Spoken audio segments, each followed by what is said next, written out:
ನಿಮ್ಮ ಜಾತಕ ಸರಿ ಇಲ್ಲ, ನಿಮ್ಮ ಗ್ರಹಗತಿ ಸರಿ ಇಲ್ಲ, ನಿಮ್ಮ ದಶೆಗಳು ಸರಿ ಇಲ್ಲ, ನಿಮ್ಮ ಜೀವನ ಕಷ್ಟ ಅಂತ ಹೇಳಿದಾಗ ಈ ಒಂದು ಕಥೆನ ನೀವು ನೆನ್ಪು ಮಾಡ್ಕೊಳ್ಳಿ. ಶ್ರೀಕೃಷ್ಣ ದುರ್ಯೋಧನ ಹತ್ರ ಹೋಗಿರ್ತಾನೆ ಸಂಧಾನ ಮಾಡಲಿಕ್ಕೆ. ದುರ್ಯೋಧನ ಕೃಷ್ಣನಿಗೆ ಅವಮಾನ ಮಾಡಿಬಿಡ್ತಾನೆ.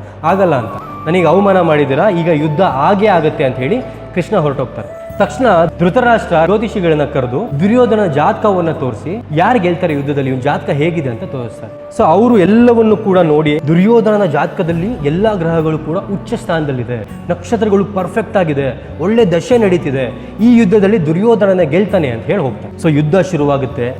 ಕೆಲವು ದಿನಗಳಲ್ಲಿ ನಾವಿನ್ನೇನು ಸೋಲ್ತಿದೀವಿ ಅಂತ ಸುಳುವು ದುರ್ಯೋಧನಿಗೆ ಮತ್ತು ಧೃತರಾಷ್ಟ್ರನಿಗೆ ಸಿಗುತ್ತೆ. ಅದೇ ರಾಜ ಜ್ಯೋತಿಷಿನ ಮತ್ತೆ ಕರೆಸ್ತಾರೆ. ಅಲ್ಲ, ನೀವು ಅವತ್ತು ಹಾಗೆ ಹೇಳಿದ್ರಿ, ಒಳ್ಳೆ ಜಾತಕ ಇದೆ, ಒಳ್ಳೆ ದಶೆ ಇದೆ, ದುರ್ಯೋಧನನೇ ಗೆಲ್ತಾನೆ ಅಂತ ಹೇಳಿದ್ರಿ, ಬಟ್ ಇವಾಗ ನಾವು ಸೋಲ್ತಿದ್ದೀವಲ್ಲ ಯಾಕೆ ಅಂತ ಹೇಳಿದಾಗ ಆ ಜ್ಯೋತಿಷಿಗಳು ಇನ್ನೊಂದ್ಸಲಿ ಜಾತಕ ನೋಡ್ತಾರೆ.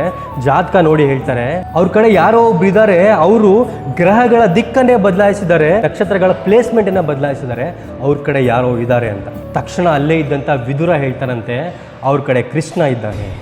ಸೊ ಕೃಷ್ಣ ಗ್ರಹಗಳ ದಿಕ್ಕನ್ನೇ, ನಕ್ಷತ್ರಗಳ ಒಂದು ಪ್ಲೇಸ್ಮೆಂಟನ್ನೇ ಬದಲಾಯಿಸ್ಬಿಟ್ಟು ಅವರು ಗೆಲ್ಲೋ ರೀತಿ ಮಾಡಿದೆ. ಯಾಕೆ? ಅವರು ಧರ್ಮದ ಪರವಾಗಿದ್ರು, ಒಳ್ಳೆಯದರ ಪರವಾಗಿದ್ರು. ಇನ್ ಕೇಸ್ ನಿಮ್ಮ ಜಾತಕದಲ್ಲಿ ಒಳ್ಳೆ ದಶೆಗಳಿಲ್ಲ, ಒಳ್ಳೆ ನಕ್ಷತ್ರಗಳು ಬಂದಿಲ್ಲ ಅಂದ್ರೂ ಕೂಡ ನಿಮ್ಮ ಕರ್ಮ ಧರ್ಮ ಪರವಾಗಿದ್ರೆ ಅದನ್ನು ಕೂಡ ದೇವರು ಬದಲಾಯಿಸಿ ನಿಮ್ಮ ಜೀವನವನ್ನು ಸುಂದರವಾಗಿ ಮಾಡೇ ಮಾಡ್ತಾನೆ ಅನ್ನೋದು ಮಹಾಭಾರತದಲ್ಲೇ ಶ್ರೀಕೃಷ್ಣ ತೋರಿಸ್ಕೊಟ್ಟಿದ್ದಾನೆ.